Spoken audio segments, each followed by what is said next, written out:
the Podfix Network.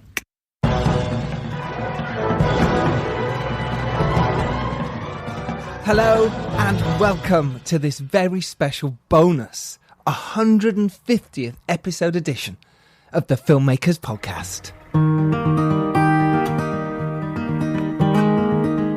This is a podcast where we talk filmmaking, from indie film to studio films and everything in between. How to get them made, how to make them, and how to try not to F it up, in our very, very humble opinion. I thought I would treat you, nay tease you, with our 150th episode by not putting it out on a Tuesday as normal, but putting it out on a Friday. That's because I was offered the fantastic director and writer Alejandro Landes, who made the absolute delightful feature film MONOS. You will have seen these posters around. You will have heard of this film. If you're an indie filmmaker, if you're a filmmaker of any sort, you know about this film. It's award-winning. It's incredible. It is his third feature film, and he has smashed it.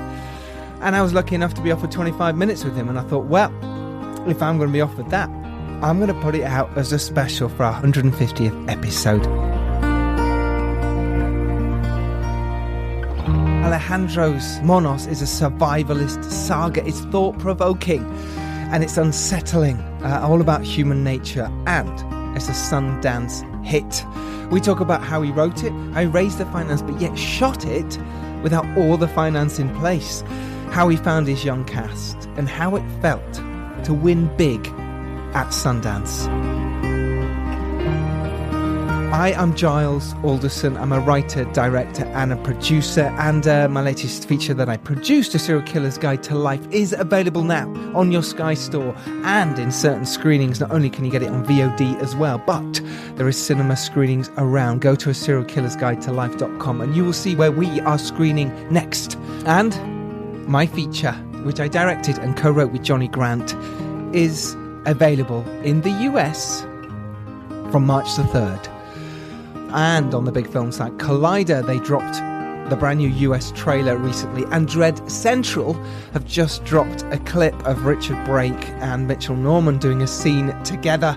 Brand new posters are around as well, and I'm delighted to tell you the pre-order link is now available. Yes, finally we have it. Go take a look if nothing else. Link is in the show notes. Oh my gosh, super exciting.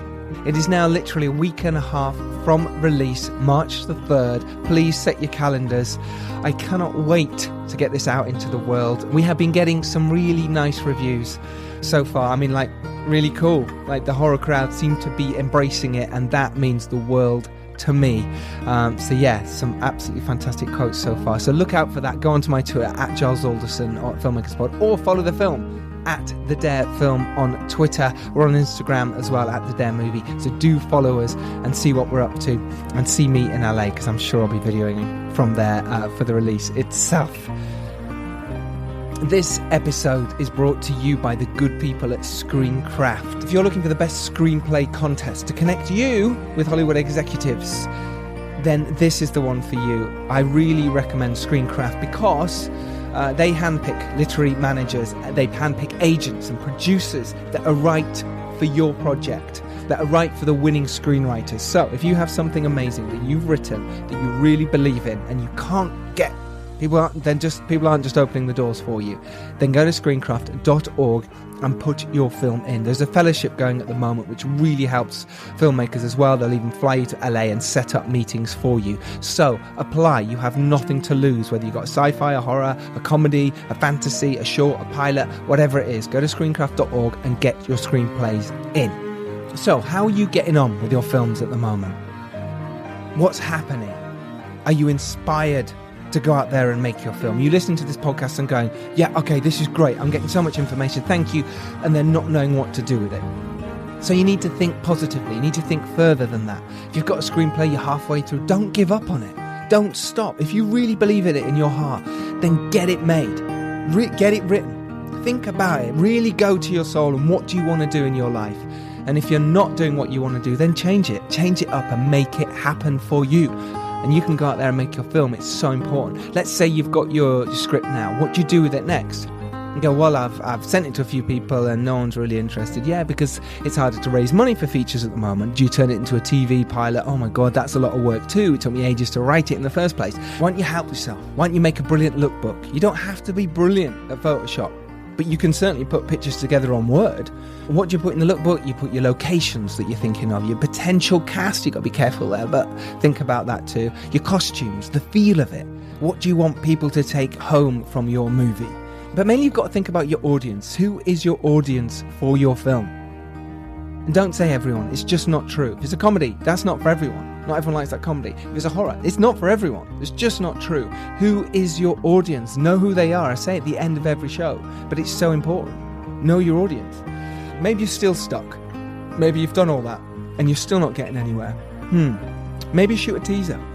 Think about it, maybe some friends. Maybe you can do that. Or maybe you can do a mood reel. Take other people's clips from online, edit them together. If you can't edit yourself, ask someone, ask a friend, or learn, as Poppy Rowe did with Serial Killer's Guide to Life. Learn how to edit. If you want to be a filmmaker in this world, then do everything you can to be that. And if you have to learn other skills around that, great. It'll only help you as a filmmaker anyway. And then how do you meet investors? Because this is a really hard thing, because without money, you can't make a film. Well, actually, it's not. I lied. You can. You could go out and shoot it on your iPhone. You could go out and shoot it on whatever camera you can get, with whatever friends you can get, over weekends, over years. If you want, you can make a feature film for nothing, just your time and energy. So you can do it. But if you want to find some high net worth individuals because you feel your script needs more than that, or you as a director want to make another film because you've already done that, then how do you meet them? It's really hard. Sometimes it can be luck. It can be down to sheer hard work. Or, in the case of Nathan von Minden, who made the Challenger disaster, who was on episode 94, he raised all his finance by cold calling. 170 grand he raised by cold calling. He just rang round, kept ringing people like a telesales-person. So it can be done. Maybe you go to the right events, dressing well, pitching well, all that sort of stuff. Practice until you sound like you're just telling your mates down the pub. This is my story, this happens, that happens. And then why not? And then why not practice on your mates itself? Because they'll soon tell you, oh, you mean like that film? What happens there? This doesn't make sense. Do it. Do everything you can to be the best person in the room. And then make it so short that you can do that to the Uber driver or to someone in an elevator. Because if you can do that, then you can go in a room. And if you wow them with that, they want to know more. And that's where you want to be. But how do you meet people if you're not wealthy? It's hard to go to events and stuff. Well, you can come to our Make Your Film event on the 25th, actually, because that's £7 now, early bird tickets. Links are in the show notes to that. Do come along. It's brilliant as independent filmmakers if you're in London. But it is hard to go to events and dress well all the time and turn up at these places. But make that your life. Make that all you want to do. Just make it your life's worth. If you want to do this as a job, then as your career, then don't sit at home at night and watch Netflix and EastEnders and whatever else you're doing. Sit at home at night and practice your pitch. Write your script. Find some HNIs online. Find some events online and turn up. Make something happen. Make it happen because it's your life. And there's only one of you. And you need to do something about it. Only you. No one is going to do that for you. Anyway, I could go on for ages about all that, but I just wanted to give you a little taster there because I want to try and inspire you this week. Because Alejandro Landes is massively inspiring. And if you do like this, give us a nice review. Go to iTunes and do it. It makes a world of difference to us. So, here is the 150th special episode of the Filmmakers Podcast with Alejandro Landes. Enjoy.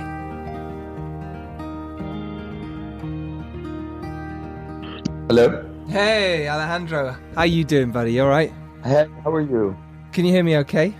Yes, how about you? Can you hear me? Yeah, I can hear you. Now, I know we haven't got much time. Normally, because this is the Filmmakers Podcast, where I'm a filmmaker, we talk about our filmmakers, how they make films, and we go into it for about an hour. And your wonderful PR agency said, you've got 20 minutes. I went, do you know what? It's worth it to get Alejandro on, because obviously I love MONOS and I wanted to get you on. Even though we're only going to get 20 minutes, I think it's worth it. It's like a special for our listeners. All right, thank you. So, in that time, we have to try and cram it all in. So, first of all, thank you so much for joining us on the Filmmakers Podcast. Honestly, I appreciate your time a lot. Thanks for the invite. Pleasure. So, it must have been like it's the whole sort of wonderfulness that happened with Monos and how it built to being this really cool, cult. You've got to see Monos feeling about it. Before we delve into how you made it and your journey to getting there, how did that feel? How did you know you had something pretty special on your hands early on? That's tough. That's tough to answer. I mean, I guess you can't separate your feelings from your delusions, right? Yeah. I think we started to feel something really happen when we had this kind of mock basic training camp up in the mountain. Before we shot the first frame, we had about 20 or so young people up there going through improv and acting exercises, as well as military and physical drills, trying to create this clandestine army, barefoot formations, dances, and they were going through a routine that was grueling and at all times together and living in bunks, and you start creating this group energy. And so I think then I really got the sense that the way we're going about it was quite peculiar, and so I felt something started to really come alive then. I suppose, like all filmmakers, you didn't expect the sort of success it had. We all hope, but you didn't you didn't think it was going to be as big as it has and travel so far. Well, it was always such a strange beast, it wasn't a family drama. It wasn't a Hollywood production. It wasn't classic. It was very hard to classify. So even during the funding process or trying to get people on board, everyone was a bit put off by not knowing what it was, right? And if they did think that they knew what it was, they thought it was way too risky. Yes. And also for the people that work within genre, it wasn't genre enough. And for the people that don't work with genre, thought it was too genre, right? And so it was, I think it was a film that was in a very peculiar space. So some people thought it was horror coming of age, or a war film, or some type of fable. I mean, and it's pretty much all these things in some way. But by not allowing anyone to put it in a box also made it very hard for people to jump on board. Yeah, I was going to say, you've made 2 movies before this, one documentary and one feature film, Cucalero, and I'm hopefully saying this right, Porfirio. Yes. And yet, like I say, once you made a movie, people go, oh, it's a little bit easier to get finance for the next one, but that's maybe if you're doing a straight out horror or a sci-fi. Whereas Monos, it's like you say, is really hard to put a name to it. What genre does it fit in? Where does it fit? So yeah, you must have come up against a few issues like the same, the fundraising time, when you said, well, look, this is what I want to do. It's kind of a load of kids, apocalypse now on the top of a mountain, but yet it's not apocalypse now. It's thought-provoking. It's, all about the human nature and how we can fuck each other up. And yeah, you must have come up against quite a resistance. Yeah, I mean, we never had a green light to make this film. I mean, what we had was we won several different funding prizes in the Netherlands, in Germany, in Colombia, in Argentina. And we won these basically through the screenplay and my previous film. And that gave us kind of the backing between Porfirio and this to be able to win this funding. But that was never enough to really make the film you see now on screen. So I think when we went out to shoot the film, we didn't have the money even to shoot. I mean, it was just, we had to, because a lot of the prize money we had won, it was time sensitive. We were going to lose those funds, and we just needed to go. We just went. And we just basically ended up funding the film as we went along. So we started to show some raw footage, and a bit more money came in. Then we showed a first cut, and more money came in. And also we got other funds on board to do, for example, the VFX and things like this. You have money from 8 different countries, simply because we really had to pass the hat around to be able to get this going. Right? That's incredible. So you kind of took a huge leap of faith in a way, and you believed in yourself to sort of go, well, it might not, I might get to this point and post, and suddenly someone goes, yeah, no, we're not going to give you any money. And you've already gone through that really difficult time of shooting it. Basically, yeah. That's why it's like, don't follow this example. You know, MONOS is a bit of a Frankenstein of a production, and we just put everything into it. I mean, I put all my savings into it, and we were just scratching and really scraping the bottom of the barrel, and just pushing as hard as we can. And we were really at the limits of what we could do with mind, body, spirit, and checkbook. I mean, it was all on the line there. And you're right. It could have been that after all that, we couldn't have finished it. But fortunately, the story has a happy ending. I'm so proud of you, and I'm so happy. I know you don't necessarily want to advocate to go and shoot a film when you haven't got everything in place, but it does work out. You know, if you've got that drive and belief, and your story is great, which it is, I do think that sometimes you have to take that leap of faith. Let's talk about story then, because you wrote this. Where did the idea come from? Let's talk a little bit about that. Well, I co-wrote this with a very talented friend of mine called Alexis dos Santos, who made a film in the UK called Unmade Beds, and made a great film before that called Glue. And so I actually wrote the treatment of this. And funny enough, the first shot of the film, as well as the last film of the film, is exactly as was written in the treatment. Though so much of this changed. And anyway, after having written the treatment, I told Alexis, who I met on the festival circuit, about this idea. And we talked about it, and he said, hey, listen, I really like it. Let me read the treatment. He read it, and he was like, let's do this together. So we started working together, and we wrote this. And I hear a lot of directors say, well, we went into this mad craze and wrote it in a week, and that's what you shot.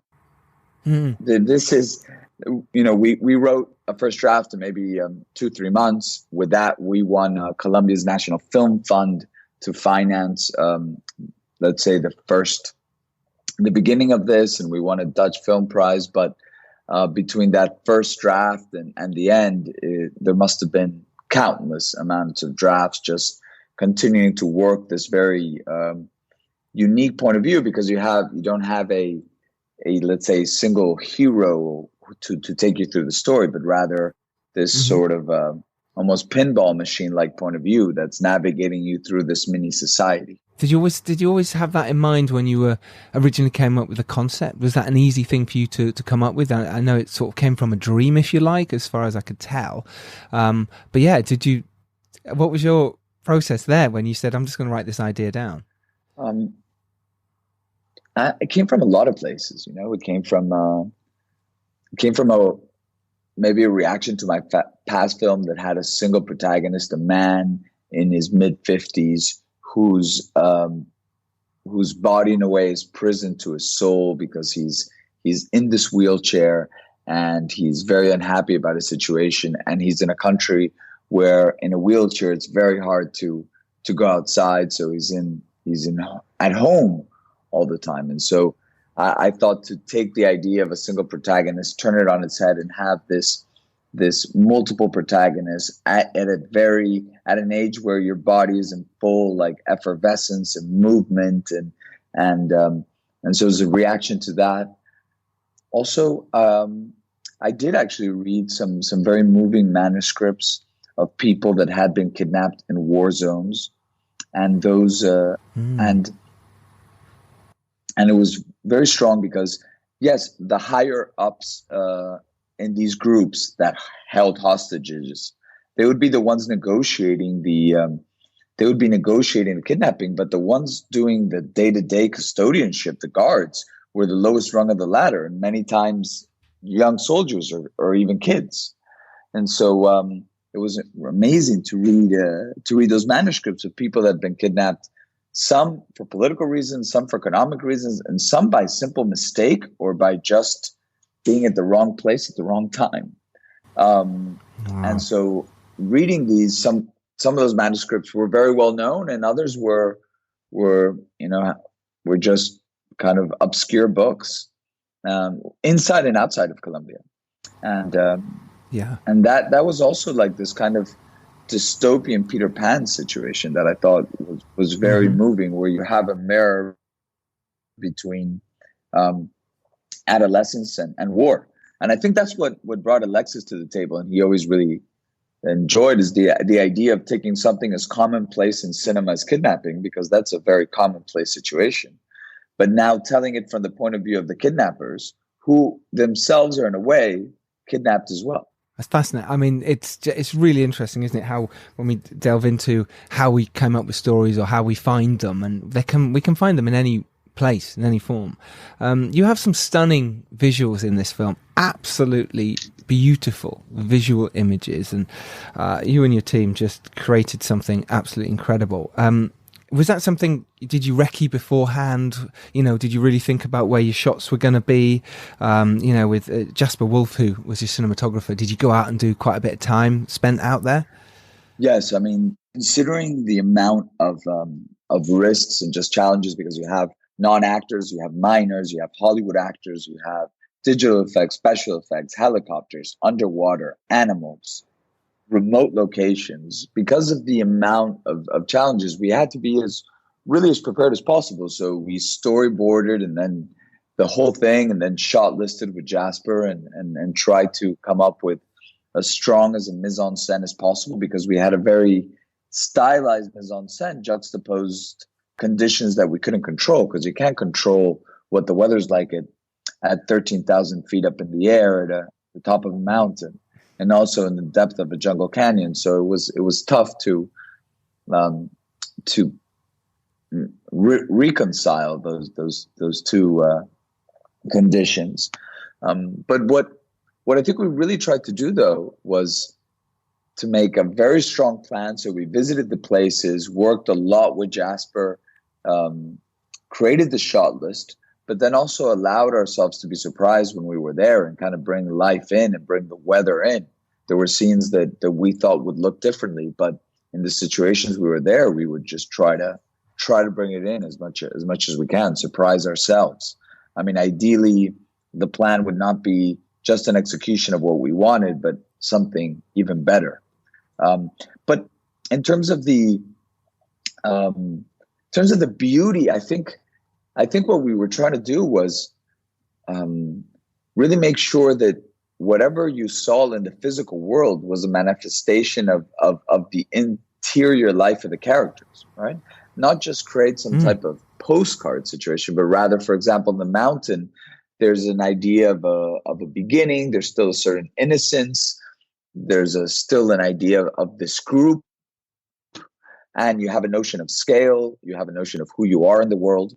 Once you start going into jungle canyon, under the green canopy, you start losing scale. The view starts getting distorted, fragmented. And so naturally, that's what happens when the group starts to disintegrate, and the notion of who you are in this vastness that is our world will start getting a little lost. And so that arc was always something Jasper and I talked about, and we very much worked on to make sure that beauty you see is not something just stands on its own, but rather it juxtaposes or it actually just represents what the characters are feeling inside, right? I think that is key. And the other thing is that in these books that I'm telling you that I read and I shared with Alexis, and we used this research, it was amazing. People that have been kidnapped in Colombia in these incredibly remote locations talk about how I am in the most beautiful place I've ever seen in my life. It is so beautiful. It makes me think, wow, there is a creator. There is a God, because this is just way too perfect to exist on its own. But this is my prison. This is my hell.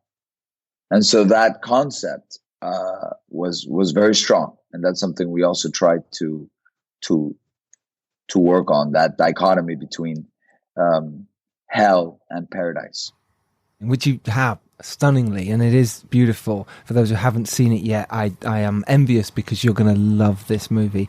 What about working with actors then? Because you had a lot of kids, a lot of young people who maybe not been on screen before, and there's a lot going on. There's guns, there's action, there's, you know, huge sort of set pieces, plus there's romance in there.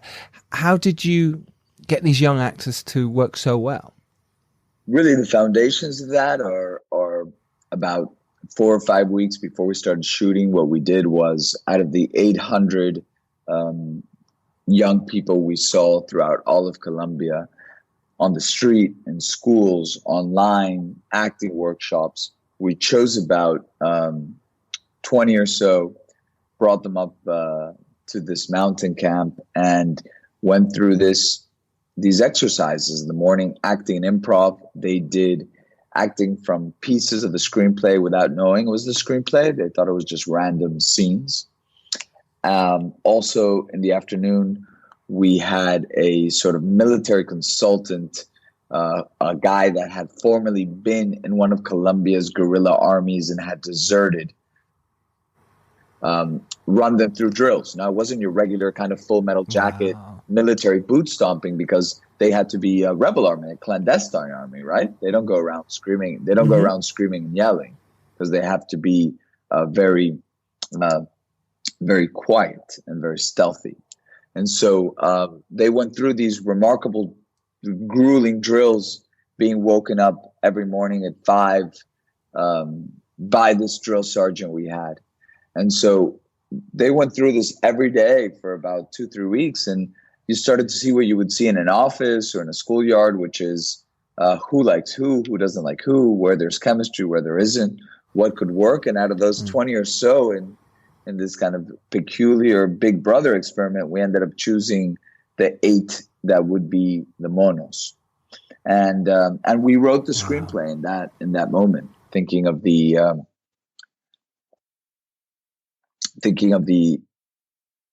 dialogue that we heard coming from their mouth, making sure that the chemistry we wanted on the page existed off the page as well. And that really was the foundation of MONOS, that experience. And Moises Arias, who was the only, let's say, experienced actor of the group, he's been acting since he did Rico Suave from Hannah Montana. He's a Disney kid. Yeah, a long time ago. And he's in Ender's Game and Nacho Libre now. Yeah, well, then he's MONOS is now his biggest film. Exactly. And he did an amazing job, and he went through this exact same sort of boot camp experience. And he went through the whole thing. And in fact, there was a moment, because up there in the mountain, there wasn't really any internet, but there was a moment one of the kids found out who he was. And there was a little stardom for a couple of days, but then everyone forgot, and he was just one more of the pack. And that really worked well like that. That's great. Did you shoot all in one go? Did you kind of do, like you mentioned there about we showed some bits and then we got a bit more funding, but did you shoot the bulk of the movie in one sort of long 3-4 week shoot up in the mountains? There was no reshoots. There wasn't a single reshoot. We did all in one single go, because I mean, the idea of getting these kids, each coming from such a different place and different story, plus the team we had from so many different countries, the situation. And remember, the kids, they changed so fast. I remember I tried to do some voice work with Smurf just a few months later. His voice had changed completely. They're going through puberty, and their voice is changing, their body's changing. So even if I wanted to reshoot a year later, it might have even been tough, because even the voice work was already a challenge. But anyway, we had to. There wasn't room for any of that. We did it in one go. We did 4 weeks in the mountain and another 4 weeks in the jungle. See, I love that. I love the fact that you went, no, we have to get as much as we can. And you're right, kids grow up. Soon it happened to me on one of my features. Kids grow up. What do? You know, you've got to shoot around that if you've got to do pickups. But on this, you're like, no, we can't. I don't want to. So now you've got your film, and you've taken it into sort of post-production, and now you're adding in all your effects and your CGI and all these bits and pieces. Like I say, did you work that process through at that point by keep raising more finance to push to the right people, or were they now people massively getting involved? And I want to talk about distribution real quick. No, I mean, the editing process was also something we struggled with. Money trickled in, but it was tough. I mean, it was tough because it was also a tough film to get right in the edit room, because it's a film that doesn't have a conventional point of view. And by conventional, I don't mean to criticize that. I'm just saying that generally we see films that have a very clear idea of who's the person taking us through the story, right? The idea of this ensemble is tougher to really feel, right? To make work. And also the film has one side that appeals to kind of a logical narrative, let's say, which is, you have a kidnapping situation, you have kids on a mission within a world, but you also have something that is that appeals to something more dreamlike, right? More subconscious. And so I think to make both things work, where the film is really playing with your senses in a dreamlike way, but also appealing to the kind of logical narrative you expect of film, was something that we really had to make work, right? Push. I always had this metaphor of, like, you want the film to feel like a kite, but you need it to have a string so people can hold on to it, And so that took a while to work in the edit, because a lot of people were so taken with I remember at the beginning with the first drafts, with the experience, with the images, with the thing, but sometimes you weren't inside. You need to be inside the river. You need the film to take you like that river. And that was our big metaphor during the edit, which was the river. That opening sequence in the mountains, that ecosystem is actually a big reservoir of the nation's water. It's called a páramo. And that water trickles down the mountain, losing its translucency, gaining more speed, and ends up in the big torrents of water you see at the end of the film. And then that, of course, and that water in the lowlands condensates, comes up to the clouds, and comes down again. So full circle, kind of like the cyclical nature of violence. So we had this kind of water metaphor. We wanted the film to feel like this winding river that changes speeds and ends up in these torrents. And so it was a beautiful idea, but to make it work in the edit took some time. I can imagine. Yeah, it just must have, because you could have gone any direction with it. You could have gone against your thought process and gone, no, we are going to follow this character. Or someone could have made you, a sales agent, distributor might have wanted you to push in the direction. And I'm glad you stuck to what you wanted. Let's talk about the sales and distribution side of it then. During that time, did you have someone involved already? Did you already have a team in place who were going to take this on, or did you have to find them once you'd made the film? Basically, we had Le Pacte from France, Jean Labadie of Le Pacte, who's an institution and a great cinephile. He came on board from Screenplay Stage as the world sales agent and the French distributor. That was one of our important pieces. And so he would fly over from Paris to the edit room, come give us his notes, and he would leave, smoke a lot of cigarettes in between. And he's a real film lover, and so he was involved in the process. But we did not have, other than our co-production countries, we did not have a guaranteed distribution anywhere. In fact, it was a very big night for us when we premiered at Sundance. That I think it was about a 9:00 show, and then by 2 a.m. we had sold to the United States, and then UK and Australia, and things started to really snowball from there. And I think the film is in about 40 territories now in terms of a theatrical release. Wow. Huge. How did that feel then, that Sundance moment? People talk about this Sundance moment like it's a myth, like it's a legend. It happened to films years ago. And yet this year and last year was just huge for numbers. And how did that feel for you? Did you expect that? I think we really wanted that to happen, and we had big expectations, and the room, the reaction in the room to the film was rather electric. And I think it ended up in very good hands with Neon, and Picture House has done a great job in the UK. that's been really exciting. And it's opening in France in a couple of weeks, in Spain, and then Italy, and then Australia shortly there afterwards. And it's, every country has reacted and worked in a different way, but it's been very exciting to see such disparate people from Colombia, where it was a sensation, to Eastern Europe, where it's kind of won the major film awards out there. It's been very interesting how such different people have made it their own. Some people as almost a fantasy film. In fact, it's been invited to a lot of fantasy film festivals. Others as something that is almost documentary-like. Yeah, no, that must make you feel really great. The audiences put their own mind onto your film. They take what they want from it, and I think as filmmakers, that's what we all want. And yeah, so congratulations, honestly, really well done, and it's a delight now that everyone can see it. So yeah, really, really huge achievement. And what are you going to take, final question, into your next film that you learnt from MONOS? Because I believe you've just signed a deal for a new film. But what are you going to take from MONOS into your new film? I think what you need to, what I most learned is to not know, to be okay with not knowing, to be okay with making that leap into that unknown, that you don't know where you're going to end up exactly, and that it's best if you don't know, because that is where the originality comes from. If you know exactly what it is and exactly where you want to be from the outset, there's very, very little discovery in the process.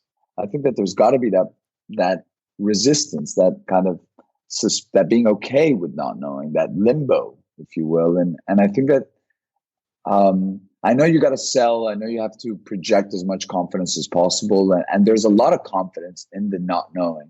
But I think there's also just very rich process, because I certainly don't film because I have a message. I film because I want to be part of a conversation. And that conversation, you want to leave it in a different place from where you started it. That's so amazing to hear. Alejandro, thank you so much for your time. Really, really appreciate it. Thank you. And best of luck and congratulations. Thank you. And thanks for the invite. Oh, my absolute delight. Cheers, buddy. Bye. Cheers.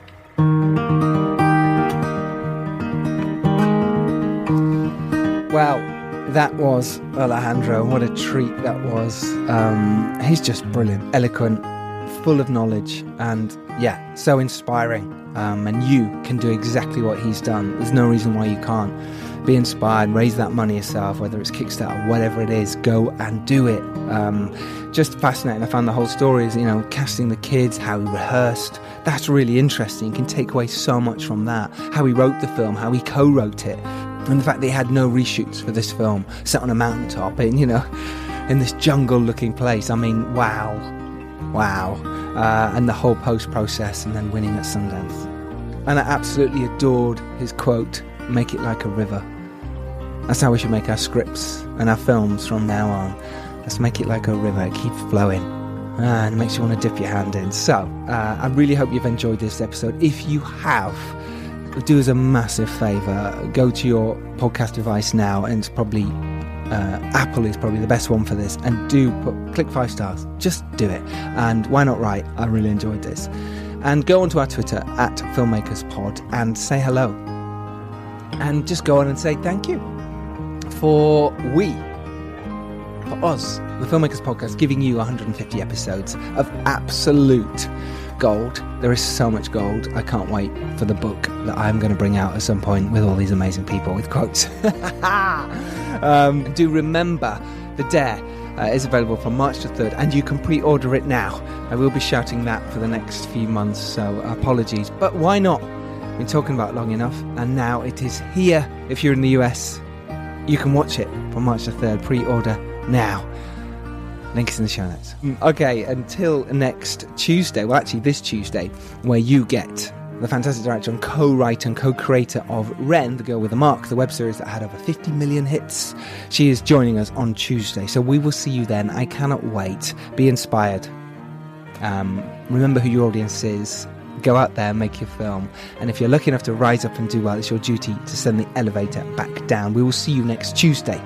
As always, or if you're lucky, a special Friday episode.